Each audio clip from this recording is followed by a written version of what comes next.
Hey everyone, and welcome to UK Media Warrior.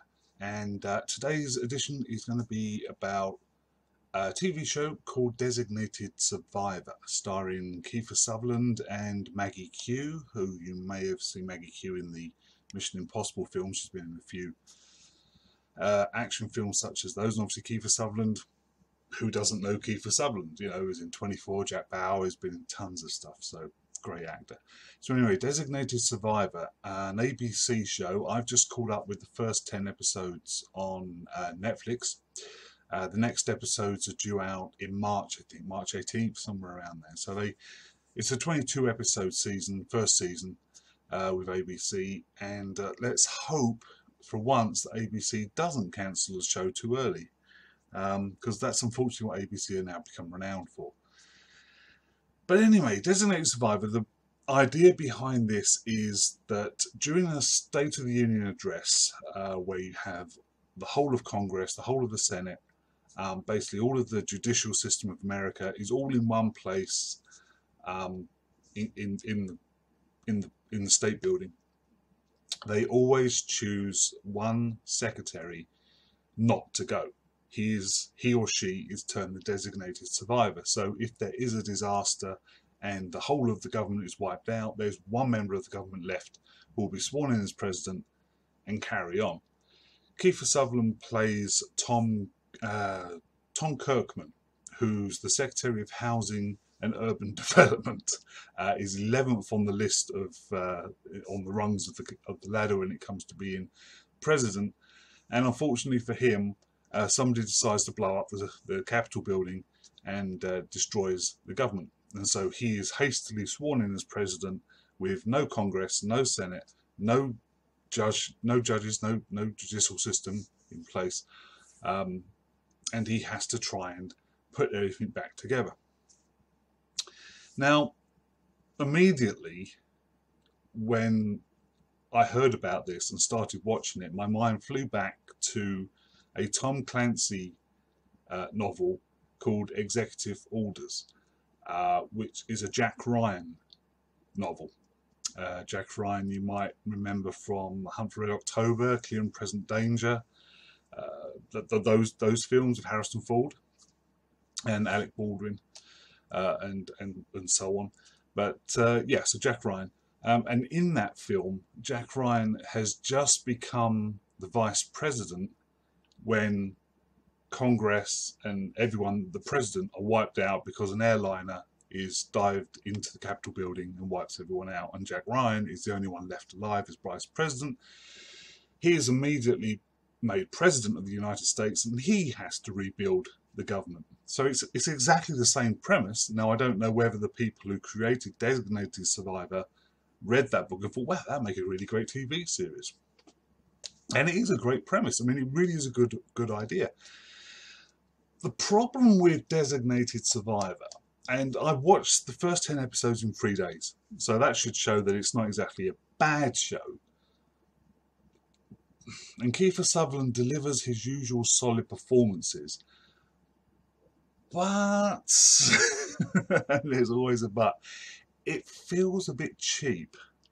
The sets are they're okay, but if you've ever watched The West Wing or Madam Secretary or House of Cards, if you've watched any of those other political shows, their sets look a lot more real, if you will. You know, a little bit more grounded, a little bit more realistic. These sets in Designated Survivor just feel cheap. The Oval Office is possibly the worst Oval Office I've ever seen on TV or in movies.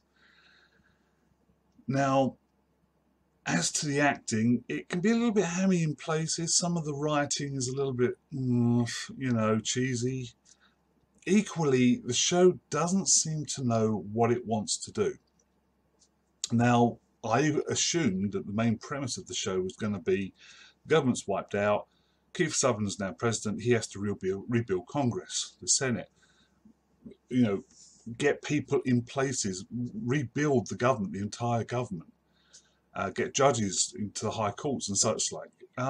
But although that is part of the show, as the series goes on, it seems to become almost a smaller part. I mean, reforming Congress is always, all the way along, that's one of the first big things he has to do. But in the background, you've got a little bit of family drama with his family. You've got Maggie Q, who plays an FBI agent, and her boss trying to figure out who bombed the Capitol building. And despite all the facts that all the intelligence, CIA, the FBI, and all that, all the facts that they gather seemingly point in one direction and they're irrefutable, Maggie Q starts to believe that there might be a third player involved in this, or another player involved in this, and it's not as clear cut as everyone seems to think. And that's another problem with the show. Kiefer Sutherland plays a president who obviously has very high moral standards that he wants to try and keep to, and that's great. We've seen that in the West Wing with Josiah Bartlet, and it works. But it worked for Bartlett possibly because of the way he was portrayed by Martin Sheen. Now, Martin Sheen is a fantastic actor, and he possibly puts in one of his best ever performances as Josiah Bartlet on the West Wing, and I love that show. Tom Kirkman, played by Kiefer Sutherland here, he's very wishy-washy, he's very moral, he's very upright, he knows what he wants to do, and he's almost a cross between like a Jedi Knight or a psychic or something. It's like he's given all of this information by his generals, by the intelligence agencies in the Situation Room. He's given all this information, and it's inarguable. It's like they're giving him facts, and they're saying, look, yeah, this is it. We're 100% sure. Everyone around this table is 100% sure. This is the situation. These are the people to blame. Blah, blah, blah, blah, blah. What are you going to do? And despite all the evidence, he always sort of backs off and goes, well, you know, I think there's something else here. My gut's telling me there's something more to this. Don't do anything.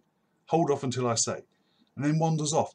And that happens quite a few times during this entire first 10 episodes. It's like he's got this sixth sense, this spider sense that's telling him, no, no, no, despite the fact that everything you've given me is almost concrete and 100% proof, I'm not going to do it because there's something telling me not to.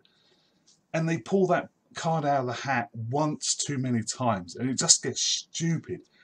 Also, why Maggie Q and her boss have all this proof, all these, well, not proof, but all of these theories and all these ideas about who possibly really blew up the Capitol building,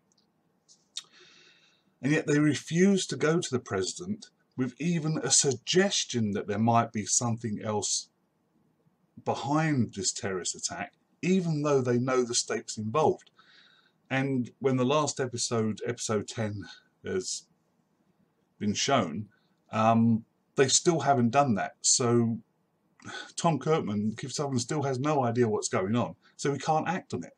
And it's like, yeah, how stupid are these people? I mean, okay, you might not have proof, but you can still voice your concerns. That's your job. You're the FBI. You're supposed to bring everything to the attention of your bosses. Equally, this show doesn't exactly cast America in a very good light. America has just lost its president, its vice president, Congress, Senate. All of the government has just been destroyed. And they portray Americans as basically grabbing for power now. Rather than coming together, rather than trying to support the guy who's been shoved into the job of president with no real, understanding of what's involved here. Rather than that, everyone seems to be out to try and get their piece of the pie and undercut them in every way they can. And it just feels, I mean, God, I hope it's not realistic, but it just feels so pushed. It's like every episode there's a new thing he has to deal with, like governors not behaving and terrorist attacks and people trying to backstab him. Everywhere he turns, it gets a bit too much. It's like America. I'm sure Americans wouldn't be like that. I hope they wouldn't be like that. But that's how they're cast in this series, and that makes it hard to get behind anyone, really. So, although it's not necessarily a bad show, It needs to improve. Kiefer Sutherland is the rock that everyone else is sort of like working around and acting around. And even he has problems because he has to, 80% of the time, 80-90% of the time, he's playing Tom Copeman as unsure, trying to do the right thing, morally strong, a father figure, trying to be the nice guy in Washington politics. And as probably everyone knows, that's almost impossible to be. But that's how he tries to do it.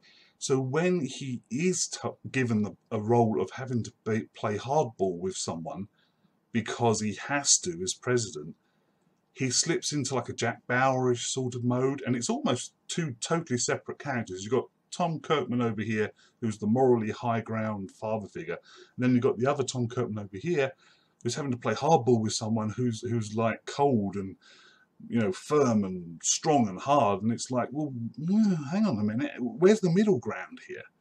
So I don't know. I'm going to keep watching it because I like it and I want to find out what happens. But there are these stumbling blocks as I have just laid out. So I'm really hoping it gets better. It's definitely worth a watch. Designated Survivor on ABC and now on Netflix. So check it out if you like political thrillers, dramas, whatever. Like I said, it's a little bit of everything. So be prepared for that. But it's worth checking out. See what you like. If you've seen it, leave your comments below. I'd love to know what everyone thinks. And I'll see you next time. You guys take care. Check you later. Bye.